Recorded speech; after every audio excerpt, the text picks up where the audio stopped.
हे बघा, ठाणे महानगरपालिकेच्या अंतर्गत बहुतांश वास्तूंचे जेव्हा उद्घाटन झालेत त्या ठिकाणी माननीय गणेश नाईक साहेबांचं नाव त्या ठिकाणी टाकण्यात आलं आहे। ते ना त्या जिल्ह्याचे आमदार आहेत ना त्या जिल्ह्याचे पालकमंत्री आहेत, तरी आमच्या शिवसेनेच्या ठाण्याच्या नेत्यांनी कधी त्याच्यावर आक्षेप घेतला नाही। हे आमच्या शिवसेनेचं मोठपण आहे। बट या महाराष्ट्र राज्याचे माजी मुख्यमंत्री, तत्कालीन उपमुख्यमंत्री आणि सर्वात महत्त्वाचं म्हणजे या ठाणे जिल्ह्याचे पालकमंत्री म्हणून ठाणे जिल्ह्याच्या अंतर्गत येणारे एखाद्या महानगरपालिकेच्या अंतर्गत एखाद्या वास्तूच्या, रस्त्याचं आणि पुलाचं उद्घाटन होतं, त्या ठिकाणी माननीय शिंदे साहेबांचं नाव हे जाणीवपूर्वक वगळलं जातं।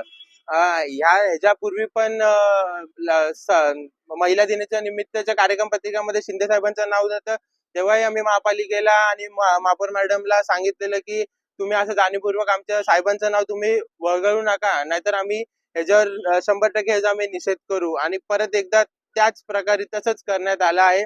म्हणून आज आम्ही स्वतः येऊन इथं शिंदे साहेबांच्या नावाचा उल्लेख आम्ही त्या बोर्डवर केला आहे, त्या फलकावर केला आहे।